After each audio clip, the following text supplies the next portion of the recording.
Les clés de cette template Pro Service et la page Mes clients. Ici, une fois qu'on a tous mes clients, on a une vue tableau, mais aussi on a une vue timeline qu'on peut relier à notre Notion Calendar. Du coup, cette base de données mes clients, dans laquelle j'ai créé une page client type. C'est carrément une page d'onboarding où on peut partager chaque page client avec notre client et l'accueillir dedans. Alors, pour créer une nouvelle page client, on peut la créer directement par ici ou par le raccourci nouveau client. On peut modifier le travail que j'ai fait directement ici dans client type que je vais vous présenter. Alors voilà comment moi je l'ai conçu. C'est une page client type où on peut à chaque fois changer le nom ici.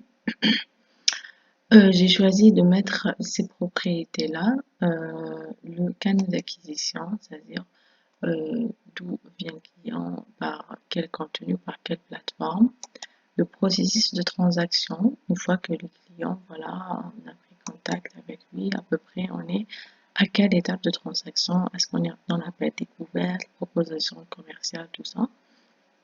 Ces étapes sont très importantes quand on travaille avec une assistante, une autre personne, pour qu'on puisse voilà, lui créer sa page assistante par exemple, où on peut lui partager la base de données mes clients et qu'elle pourra par exemple à chaque étape voir, voilà, elle saura déjà chaque client il est dans quelle étape et elle saura les tâches qu'elle doit faire pour chaque étape. Par exemple, si on est dans la partie création et envoi de devis, elle sait qu'elle a à faire ça, c'est-à-dire à créer, envoyer le devis pour ce client-là. Il y a cette propriété-là qui est l'étape de livraison, ou voilà l'accueil du client, c'est-à-dire cette étape-là, ouvrir les accès pour son client, pour cette page-là seulement, l'organisation du service, la livraison et même le client pourra à peu près voir l'avancement, la durée de réalisation, c'est-à-dire mettre la date de début et de fin projet. Ici, mettre toutes les informations concernant le client carrément, voilà, les mettre lui-même ou le lui mettre, tout ça. Montrer les étapes pour, euh, pour une éventuelle collaboration, c'est-à-dire, voilà, si vous êtes d'accord pour une proposition qui s'est déroulée dans l'appel découverte ou durant un appel de proposition commerciale ou carrément ici, vous pouvez rajouter une catégorie où vous faites la proposition carrément ici.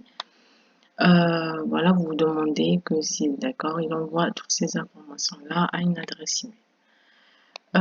Ici, voilà, c'est le processus d'accompagnement que je vais vous présenter en détail dans une prochaine vidéo. Et ici, on va voir le livrable. Voilà, le livrable. Soit on va tout mettre, par exemple, dans un dossier sur Google Drive, peut-être c'est un document, c'est un PDF, peut-être c'est notre template, Notion, voilà. Ça va dépendre voilà, du livrable. Ici, vraiment l'adapter à soi d'après le livrable que vous proposez à vos clients. Voilà. Ici, il y a la partie feedback. Vous pouvez intégrer directement par lien ou par uploader carrément un document ou autre, mais je dirais ici plutôt un lien vers un formulaire de satisfaction pour voir à combien voilà, votre client a été satisfait du service.